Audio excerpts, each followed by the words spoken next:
Assalamualaikum warahmatullahi wabarakatuh. Nama saya Indah Utaria, NPM 18190064.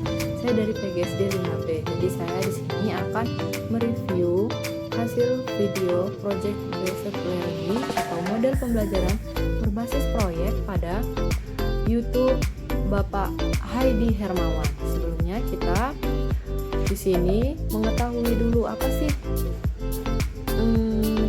pembelajaran berbasis proyek itu. Jadi, pembelajaran berbasis proyek sebagai pembelajaran yang menggunakan proyek atau media dalam proses pembelajaran untuk mencapai kompetensi sikap, pengetahuan, dan keterampilan. Penekanan pembelajaran terletak pada aktivitas siswa untuk menghasilkan produk dengan menerapkan keterampilan meneliti, menganalisis, atau membuat sampai dengan mempresentasikan produk pembelajaran berdasarkan pengalaman nyata. Mengingat bahwa masing-masing peserta didik memiliki gaya belajar yang berbeda, maka pembelajaran berbasis proyek memberikan kesempatan kepada para peserta didik untuk menggali konten materi dengan menggunakan berbagai cara yang bermakna bagi dirinya dan melakukan eksperimen secara kolaboratif. Pembelajaran berbasis proyek merupakan investigasi mendalam tentang sebuah topik dunia nyata. Hal ini akan berharga bagi atensi dan usaha peserta didik. Jadi yang pertama, latar belakang yang saya lihat dari pendahuluan sudah dijelaskan bahwa metode atau model pembelajaran berbasis proyek, Project Based Learning atau PBL adalah metode pembelajaran yang menggunakan proyek atau kegiatan sebagai media. Peserta didik melakukan eksplorasi, penilaian, interpretasi, sintesis, dan informasi untuk menghasilkan berbagai bentuk hasil belajar. Berdasarkan uraian di atas, dapat disimpulkan bahwa apabila peran instruktur atau guru dalam pembelajaran berbasis proyek sebaiknya sebagai fasilitator, pelatih, penasehat, dan perantara untuk mendapatkan hasil yang optimal sesuai dengan daya imajinasi, kreasi, dan inovasi dari siswa. Adapun beberapa hambatan dalam implementasi metode pembelajaran berbasis proyek antara lain, yang pertama, pembelajaran berbasis proyek memerlukan banyak waktu yang harus disediakan untuk menyelesaikan permasalahan yang kompleks. Yang kedua, banyak orang tua peserta didik yang merasa dirugikan karena menambah biaya untuk memasuki sistem terbaru. Kemudian banyak instruktur merasa nyaman dengan kelas tradisional di mana instruktur memegang peran utama di kelas. Ini merupakan suatu transisi yang sulit, terutama bagi instruktur yang kurang atau tidak menguasai teknologi. Kemudian yang terakhir, banyaknya peralatan yang harus disediakan sehingga kebutuhan listrik bertambah. Pada kesempatan ini saya mereview salah satu video model pembelajaran berbasis proyek Project Based Learning atau PBL yang dipaparkan oleh Bapak Haidi Hermawan pada akun YouTube-nya. Dalam video tersebut, beliau menerapkan bagaimana sih kegiatan model pembelajaran PBL tersebut dilaksanakan. Dengan mengawali pembelajaran, membuka dengan salam, menyapa peserta didik terlebih dahulu, mengulas kembali pembelajaran yang lalu, serta bernyanyi terkait dengan tema pembelajaran yaitu tentang ekosistem. Kemudian juga gurunya menggunakan media pembelajaran yaitu media gambar, video melalui LCD dan gadget. Pembelajaran berlangsung sangat aktif dan model pembelajaran PBL ini siswa menjadi sangat aktif. Suasana kelas menjadi sangat menyenangkan dan tidak membosankan.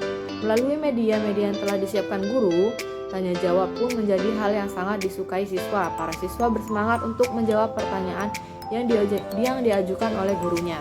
Kemudian, guru tersebut membagi kelompok untuk belajar sehingga siswa pun kerjasama antara satu dengan yang lainnya. Selanjutnya, untuk keunggulan model pembelajaran berbasis proyek atau Project Based Learning, yang pertama meningkatkan motivasi belajar peserta didik untuk belajar, mendorong kemampuan mereka untuk melakukan pekerjaan penting dan mereka perlu untuk dihargai. Yang kedua, meningkatkan kemampuan pemecahan masalah.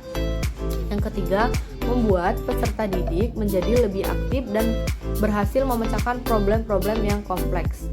Selanjutnya, mendorong peserta didik untuk mengembangkan dan mempraktikkan keterampilan komunikasi. Berikutnya, mengingatkan keterampilan peserta didik dalam mengelola sumber. Yang keenam, memberikan pengalaman kepada peserta didik, pembelajaran dan praktik dalam mengorganisasikan proyek, dan membuat alokasi waktu dan sumber-sumber lain seperti perlengkapan untuk menyelesaikan tugas.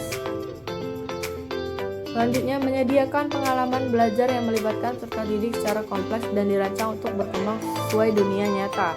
Selanjutnya, melibatkan peserta didik untuk belajar mengambil informasi dan menunjukkan pengetahuan yang dimiliki, kemudian diimplementasikan dalam dunia nyata.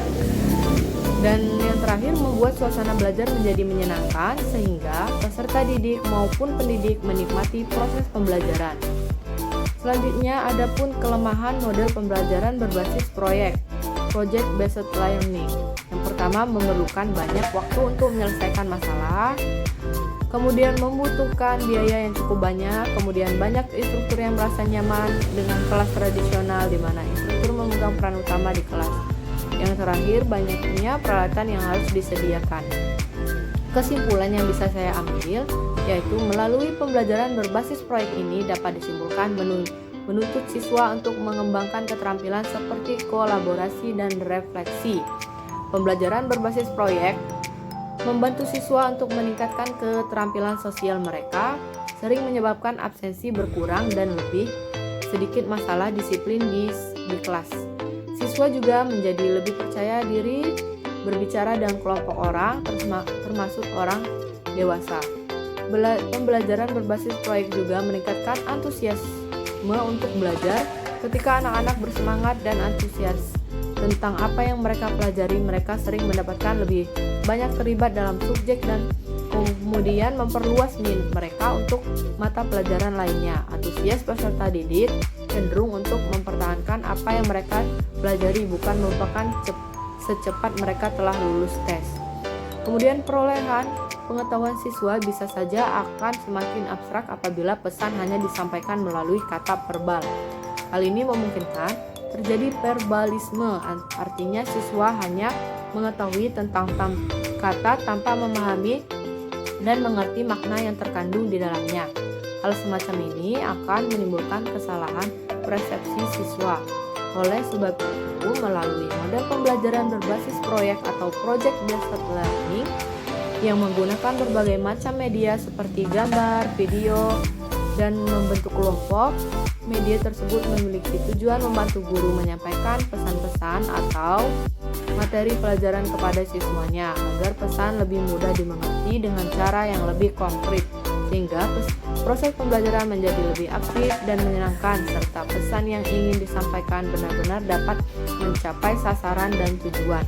Dalam kegiatan belajar mengajar dengan maksud agar proses interaksi komunikasi edukatif antara guru dan anak didik dapat diciptakan. Dalam suatu proses belajar mengajar, dua unsur yang amat penting adalah metode mengajar dan media pembelajaran. Dengan menggunakan media dalam proses belajar, maka pembelajaran akan lebih menarik dan interaktif. Terima kasih, lebih dan kurangnya saya mohon maaf kepada Allah, saya mohon ampun. Wabillahi taufiq wal hidayah. Wassalamualaikum warahmatullahi wabarakatuh.